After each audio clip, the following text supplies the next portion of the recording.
Hello everyone, this is Jotto, and welcome to the HearthStone Weekly Show. Let's just tilt this back a little bit. Okay, so before we start, I do sort of apologize for the subject change last minute, but with the recent patch nerfing mages a lot, the Hunter deck I was going to show wasn't really as good as it was. It was very good against mages and very slow metagames, and the metagame sped back up to where it was pre-last patch. So, yeah, the Hunter deck doesn't really work anymore. I apologize for that, but as a result, we're going to be looking at a Ihearthu King of the Hill between Savage and Ekop. Now, both of these guys are on Team Doggy House, which is one of the reasons why I picked this specific one, where they do a King of the Hill and the winner comes back for the next one, and then someone else comes up as a challenger. But most of the time, it's just people that they know, not necessarily actual team members. But in this case, it was Ekop and Savage, so I'm going to be looking at these two. Both of them are quite well known. Ekop's better known than Savage, but Savage is an incredible player. I've seen him play a lot. He's a very good player. And Ekop always brings really weird, interesting decks that sometimes really work well. So I thought this would be an interesting series to go over. So first I'm going to go over the actual decks they're playing. Then, alright, for each game I'm going to go over the decks they're playing, any new decks that come up because it's BlizzCon format. And I'm going to go over the first 3 games of this series, which was the best of 7 if I recall. So, without further ado, let's get started, shall we? Now, first thing to go over is the actual decks for this particular one. We've got Savage is going to be playing a Warlock aggro deck. A very standard Warlock aggro deck, playing Sylvanas, Dark Iron, Shattered Sun, all the buffs, etc., etc. But the two interesting things are Shadowflame and Jiraxxus. Shadowflame is a very safe board wipe compared to Hellfire for these aggro decks, and Jiraxxus is sort of a plan B. So a pretty standard deck from Savage, we're used to this kind of stuff. Now, Ekop, as usual, brings a deck which makes no sense until you see it played, but it's a weird aggro mid-range concoction. He's playing things like South Sea Deckhand, standard aggro minions in the Knife Juggler, Protector, Argent Squire, etc. But with all the buffs and Sword of Justice, he's playing the South Sea Deckhand, which has charge with Sword of Justice. It becomes a 3-2 with charge. It can also be used with True Silver, but the Sword of Justice interaction is the really powerful one. The rest of the stuff is pretty standard with buffs, apart from the bottom of the deck list. 2 Avenging Rots is a bit abnormal. Normally you see 1. A Ragnaros in an aggro deck and Tyrion provide late game. You have Mountain Giants for when you're losing with Defender of Argus, and a random Stranglethorn Tiger, which for some reason is at the bottom of the deck list. Nice catch, Spaceman. Yeah, I don't understand why the Stranglethorn's at the bottom of the deck list, actually. It's supposed to be in cost order. Whatever. Anyway, random tiger at the bottom. Golden tiger as well. So I want to see if we see the tiger. That'd be pretty funny. Anyway, so let's start. So we're going to go into the first game here. And yeah, you have Atosis and Gigi Doa doing their thing normally. So the sound is going to be muted because they're going to be talking continuously because they're commentating over these games. But anyway, so as we go into the first game,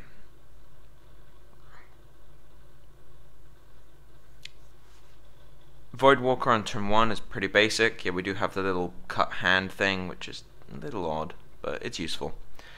Turn 1, Coin Knife Juggler. Now, this kind of matchup is very, very powerful for Ekop, because he has his Argent Protector, he even has a second Knife Juggler if this one gets taken out. It's very powerful. Really? The Tiger? It's a 32 card deck. Okay. Someone just picked it up in chat. I didn't notice that. But apparently the Tiger is just randomly there. Ekop had a 32 card deck. Okay, that makes sense. He does have a troll on his t-shirt. Reminds me of Ekop to pull something off like that. Have talked to the guy. He's kind of hilarious. But anyway. Also, note the completely golden hand from, like, in fact, most of these cards are gold. I've just realized that. Anyway, we're going to see a Soulfire on the Knife Juggler, which is a good play in my mind. You have to get rid of that Knife Juggler, otherwise they'll give it Divine Shield, and then that's an issue. But as we're going to see, he has a second Knife Juggler, and it's unlikely he can deal with this one. But he does have the little buff, which is going to save him from this Knife Juggler. So, at this point in time, I'd say Savage is quite far ahead. Even with the Aldor Peacekeeper coming down, reducing the damage, he's really far ahead right now. He can defend her and take out this Peacekeeper. He could have even played Knife Juggler and hoped for a trigger, but that's definitely the safer play. Not used to players playing this quickly. Normally I'm the one who plays this quickly. So what we can see here is Fairy Dragon and Protector, or we could see Ardent Squire Hero Power, or even Fairy Dragon Hero Power. But I think giving a Protector would be the best play here. Aggro mirrors are generally quite straightforward. It gets a bit complicated at 2 stages of the game. One is the 1 and 2 drops, which one goes down first, and 2 is when you get to 5 and 6 mana.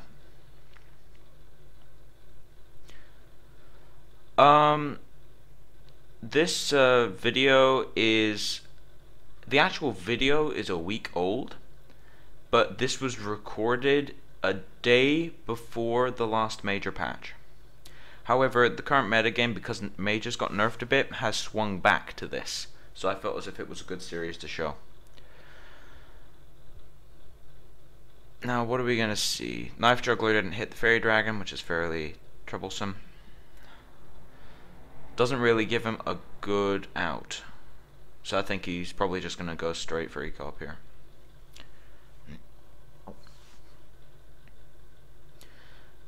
I think Sylvanas is the play here. There's not really many other options he has. If he had a True Silver, he could have put out the deckhand, but he doesn't. Interesting choice to damage the Shattered Sun Cleric. I guess by doing that he doesn't die to Knife Juggler and then Cleric. But it's a bit of an odd thing to play around, especially considering the fact that he has a Sylvanas, so Savage doesn't want to populate the board that much.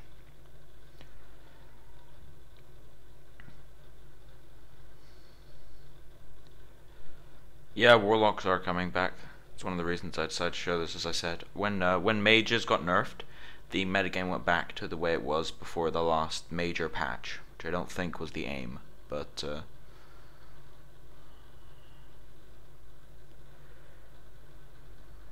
so I think at this point, even with a Sylvanas, Ekop is really far behind. He can definitely deal with this kind of board. I wouldn't sacrifice the Blood Imp. I wouldn't sacrifice the Blood Imp.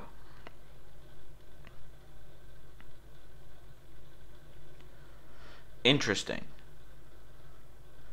1 damage is not that essential. That's odd.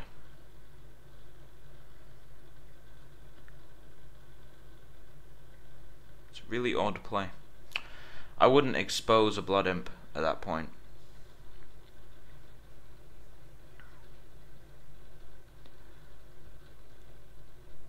Okay, so what we're going to see is just some trading up.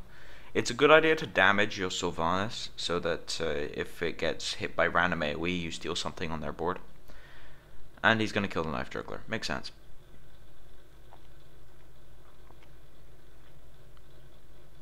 Now, he doesn't have lethal. It's really close, but he doesn't have lethal. He's got 12 damage. He could choose to go for it.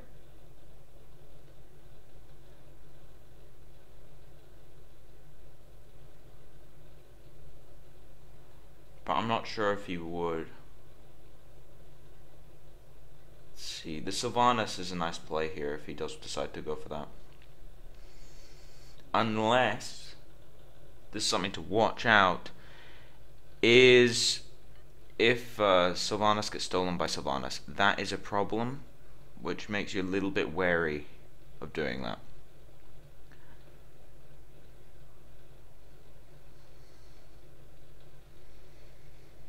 So I'm not entirely sure what the best play here is.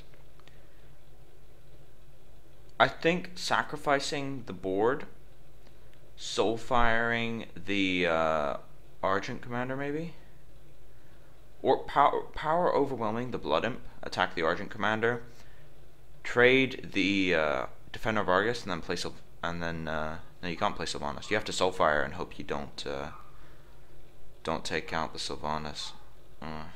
Don't like populating the board here. Really don't like that play. He's going all in here.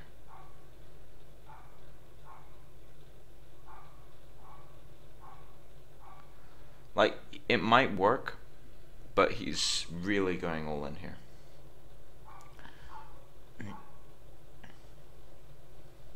I mean, it looks like it was a safe play, but it actually wasn't, because if his opponent had, say, a Consecration, like an Equality Consecration would have just lost him the game.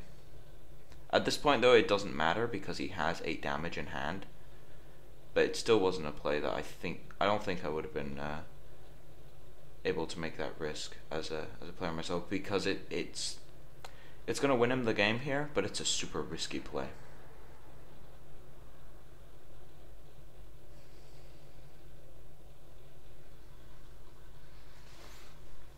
So we shall see. So yeah, we're just gonna see the end of the game here. Now, there weren't like any drastic misplays in this game, apart from maybe the all-in. I don't really like all-in style plays half the time, but the all-in play did work in this situation. So it really is personal preference. Now, in the little intermediate time, let's talk about the deck which he decides to bring out. Now, this is a deck, it's Frozen Giants. And yes, the Stranglethorn Tiger is still sitting on the bottom. But it's Frozen Giants. This is a deck which doesn't really work anymore. It can work. I have seen it work after the Mage nerfs, but it doesn't work as well as we're going to see here, I should imagine. It's an amazingly powerful deck. At the time, at least, especially with all the Conocals and Blizzards and such, it was an incredibly powerful deck, very difficult to deal with. Even managed to utilize something like Doomsayer, which was very interesting. So I'm interested to see on how this actually goes. I would guess that the Warlock is at a bad matchup, but I would not be certain. Let's see, when does this match start? Skip ahead.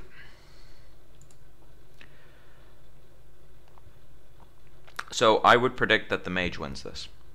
It seems like a good matchup. Mountain Giant less consistent than Sea Giant. I would not agree with that. Depends on the deck. Mountain Giant is very powerful in control decks. You always play it on turn 4 or 5.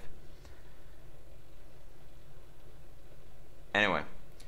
So we're going to see standard Fairy Dragon opening. Fairy Dragon is a very powerful card against mages because they can't really deal with it apart from freeze. They just can't deal with it. As we're going to see, that thing's probably going to stick around until Blizzard, I should imagine.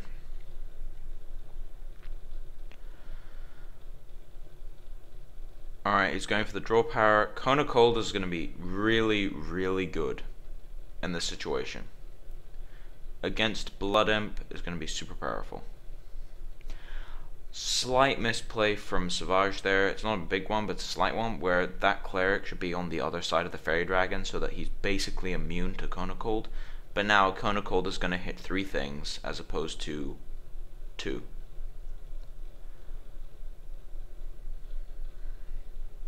So slight thing, but it can swing games. It is slightly a big deal. It's a fairly big deal. Like, because of that, he's going to lose his Divine Shield, and he's going to get 2 of his minions frozen, when it should have only been He shouldn't have lost the Blood Imp plus had 2 minions frozen. That's the major thing here. He's gonna have a second one. Now, he has to Blizzard. He can't go for the Giant here as much as he wants to, or he could Frost Nova, Ice Barrier, but that would be a bit of a weird play.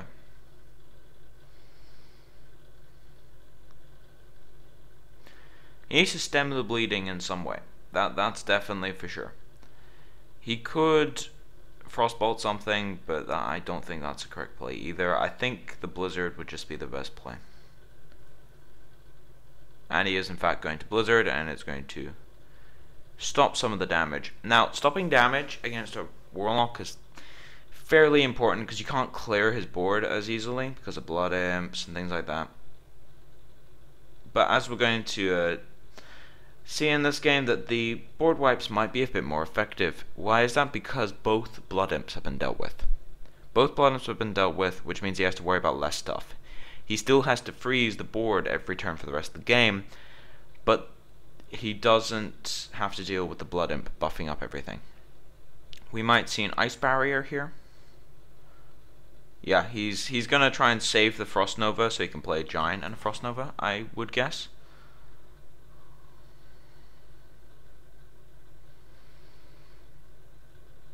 But now his Mountain Giant cost is back up to about 7, so he won't be able to.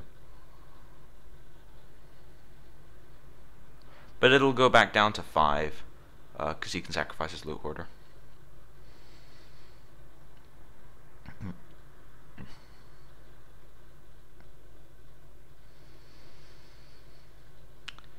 So, he's at 19 life at the moment. Oh, 16, and Sylvanas. Now, Sylvanas is going to cause some serious issues for a Giant deck. What he has to do here is just play Mountain Giant and freeze the board. Mountain Giant freeze is one of the only plays he has. So he's going to go ahead and just freeze the board and hope he draws another Frost Nova. Would probably be the play right now.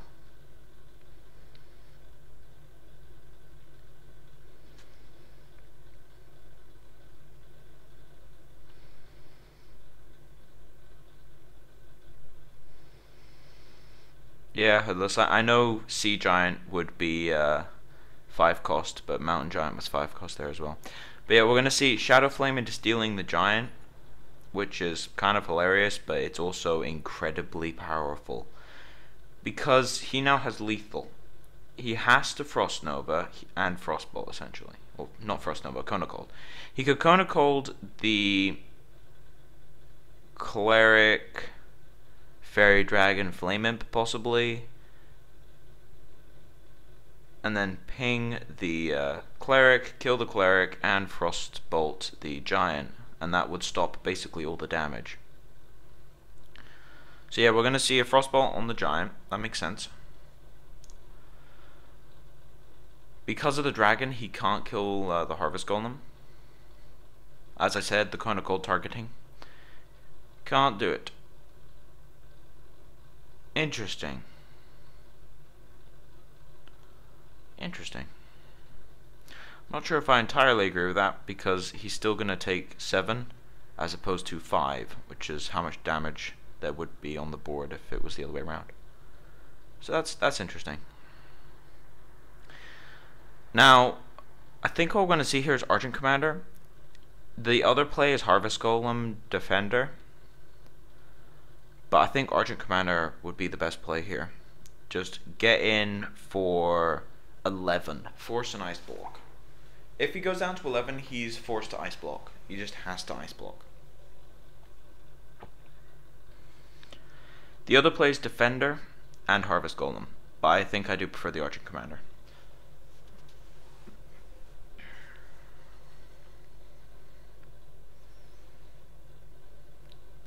We're going to see the Defender. Okay.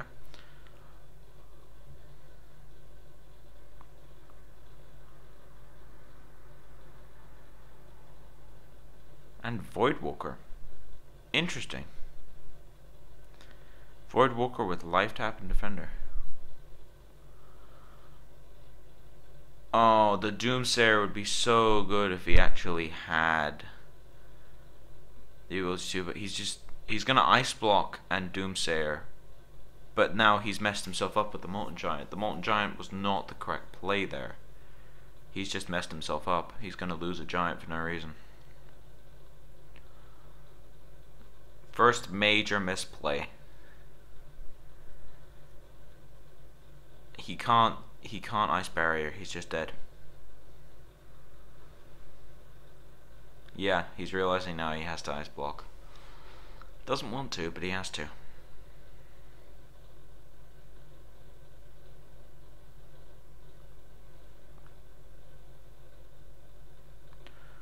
No, that would not work.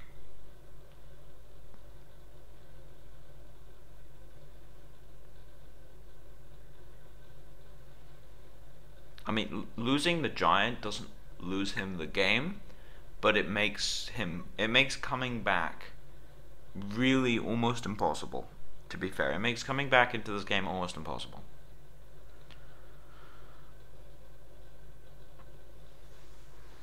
Well, I guess what he's sort of hoping for is that Savage kills the Doomsayer. But he doesn't need to. He just pops the Ice Block and then Soul Fires him. So it doesn't even matter. No, Ice Barrier will not work here.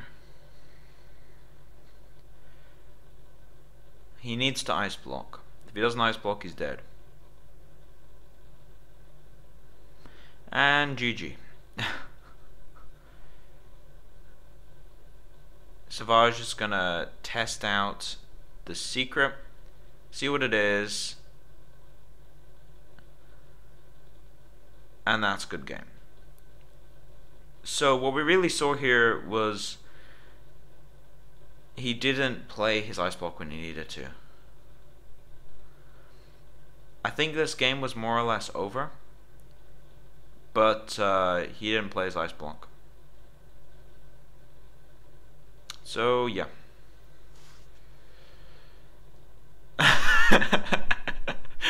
Ekop typing. Yeah, I'm stupid. Dear. Anyway. So. I'm going to pause here as we go on to the final game we're going to look at, which is game number 3. And then we're going to do like a Q&A section at the end. So, what is Ekop bringing out? It's a Warlock aggro deck. Not entirely surprised, but it's a Warlock aggro deck. Now, what would be the differences, besides the random Stranglethorn Tigers, which shouldn't even be in the deck? We have Ragnaros, which is a very interesting addition. Gives a bit of punch instead of the Lord Jaraxxus, which, as we're seeing in these games, doesn't do much. He hasn't been able to play it, or just hasn't had the need to play it. So it's a bit sketchy. He's still playing the Shadow Flame, Demon Fires, things like that. But Ragnaros instead of Lord Jaraxxus is the major change. So let's go into game number 3.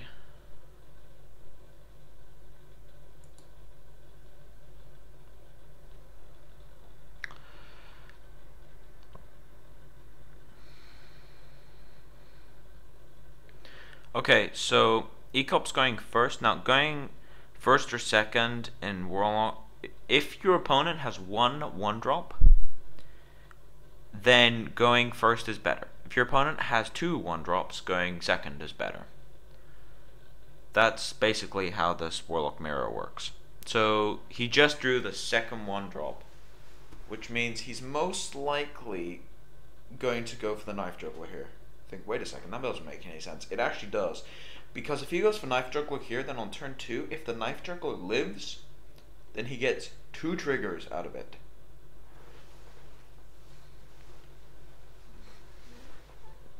By the looks of it, we're gonna see 1-drop, 1-drop. Yeah, we are. We're gonna see 1-drop, 1-drop, and And he discarded the coin with the Soulfire. That's lucky. That was a really risky play.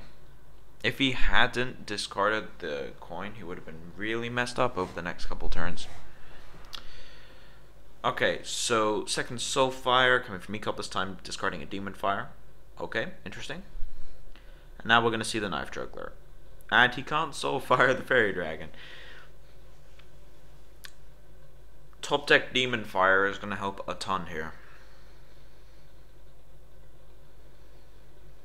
And now we see that Savage is in a bit of an odd spot.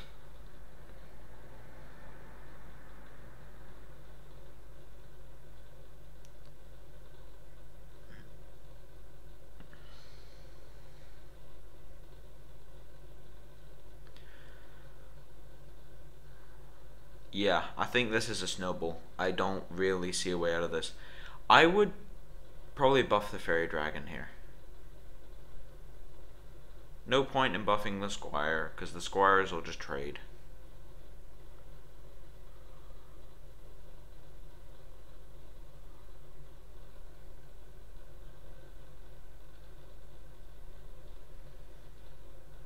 Okay. Interesting that he decided to take it out. Although he is super far ahead right now. Like, card-wise, he's amazingly far behind, but it doesn't really matter. Because in terms of what's actually going on in the game, he's really far behind. And top deck Defender. Who needs card draw when you have amazing top decks? Now, discarding the Shadow Flame is actually a pretty big deal of that Soulfire, because Shadow Flame is one of the few ways back into this game for Savage.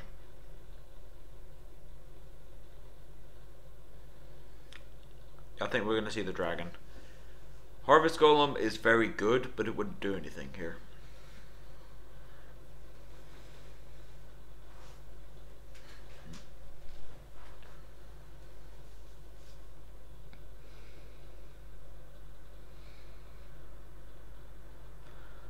And Cleric. Okay, so we're going to probably see Life Tap into Cleric. Yeah. He almost didn't, but he remembered you have to Life Tap first. Again, Blood Imp, super powerful top deck. I'm guessing we're just going to see a giant Fairy Dragon. Okay, I think Ekop has won this game. I don't see a way out of this besides Hellfire. But Savage doesn't play Hellfire.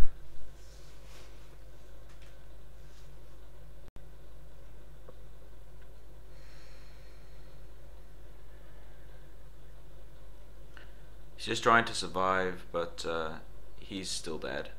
And he concedes. Okay. That was an incredibly fast third game. And it's something which Warlock aggro mirrors are always like this. And for anyone who wants to know why I decided to stop at 3 games, was because the fourth game Savage switches over to Giants, which means we have the same matchups, and then there's a Paladin aggro deck. So the second half of the best of 7 is just a reversed version of the first half of the best of 7.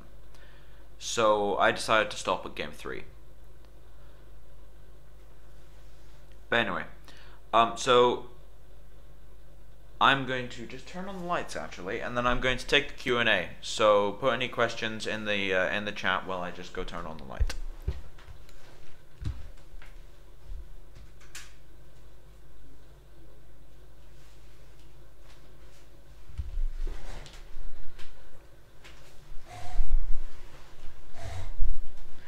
Okay.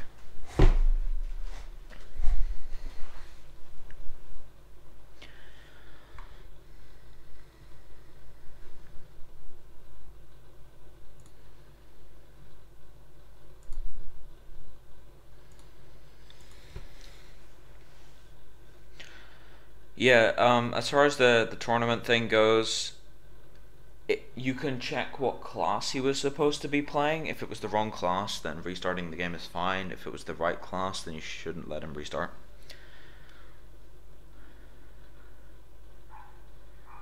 So, yeah, that's a random thing.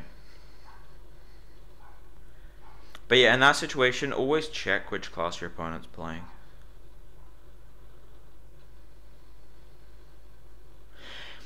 Okay, the mage nerf, I think it's already in effect. You'd have to correct me there, but I think it's already in effect.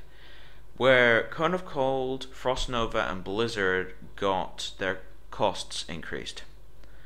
So Frost Nova is now 3 mana, Cone of Cold is now 4, Blizzard is now 6. And because of that, the deck, which you can currently see on screen actually, on Savage's side, is not very powerful anymore. It's still playable. It's still okay. It's like a tier 1.5 deck, but it's not completely broken like it was pre-patch.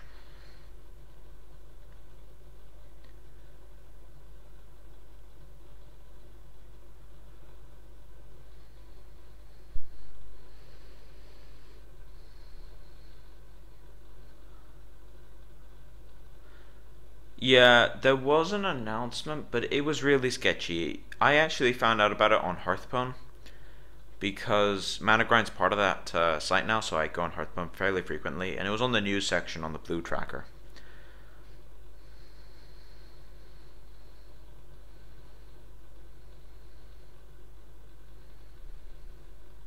But yeah, the mage nerf I think was warranted, but it felt like a bit of a knee-jerk reaction. I didn't do a video on it because it's kind of not necessary. It's 3 changes. Yeah. But we talked about it on the Manacast, and to be honest, I think the changes, they were warranted, but it was a bit of a knee-jerk reaction to the point when the metagame has just shifted all the way back to the way it was before they nerfed Cleric and Argent Commander and such. So yeah, it's a bit sketchy. But yeah, the nerf was definitely warranted. I mean, if you think about it, I almost did an entire weekly on a deck that kills Frozen Giants. But yeah, it was a very rushed decision. It was a knee-jerk reaction.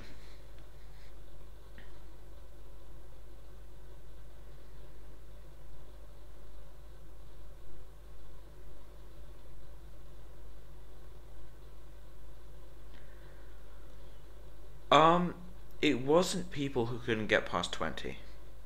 It really wasn't. I remember in TeamSpeak, we had a lot of people raging about it, and this is people who vary from 15 to legend rank. And none of us are below 15 now. I think most of us are about 10 to 3 or 4 at the moment. And there was still a lot of mage rage, as I like to call it. There was a lot of mage rage going on around because mages, they really were that powerful. People had to design entire decks around beating mages. We had some paladin decks that were pure healing. We had druid decks that would focus on armor because Alexstrasza didn't destroy armor anymore. We had rush decks playing Fairy Dragon over their other preferred 2-drops. We had a lot of various things floating around, or hunters came back for a bit and then promptly left when mages got nerfed. So it seems a bit sketchy, but the nerf was a bit of a knee-jerk reaction. But they had to do something. For anyone who was looking at the forums before the last change, it was insane. There were pages of complaints about mages, actual pages. There was 10-15 pages total on the forums, just mage complaints, and that was 3 days after the patch. It was absolutely crazy. Yeah, it did get rushed because of the rage, but as I said, they had to do something, and it was a bit of a knee-jerk reaction, but they had to do something. So as far as I'm concerned, it was an okay change because it did fix the problem, but it didn't really. We traded one class dominance for the same metagame that they were trying to fix with the last patch, so it seems a bit weird. But as I said, I'm not going to do a video on it. I'll just have this as my little segment for it, but I'm not going to do a video on it. It's like 3 changes, and I already talked about it on the Manacast. But anyway, in future I'm going to be doing more games with videos and things, as in watching games and analyzing them, because as far as Hearthstone goes, I left the Mana Grind EU team because I wasn't motivated enough to keep playing at that rate. So I've been dabbling into a lot of other games right now. I still enjoy watching Hearthstone, and I still analyze a lot of things, and I take part in tournaments and things like that. But playing on ladder is, I don't have the motivation to play on ladder that much anymore. So I'm going to be doing more games and strategies that I come across. So if any of you guys actually have games or videos you want me to look over on a weekly, then put it in the comments section under this when it goes up on YouTube. Yeah, because you can link things now on YouTube comment section. So go ahead and by all means link games you want me to look at.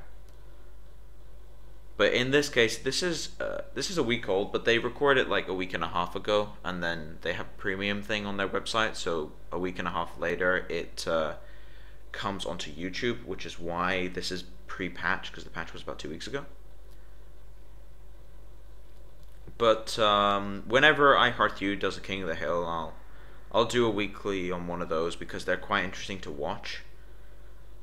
But I'm definitely going to be hunting around for other games that are interesting, that really do showcase some of the metagame and things like that. But anyway, as for now, thank you for watching.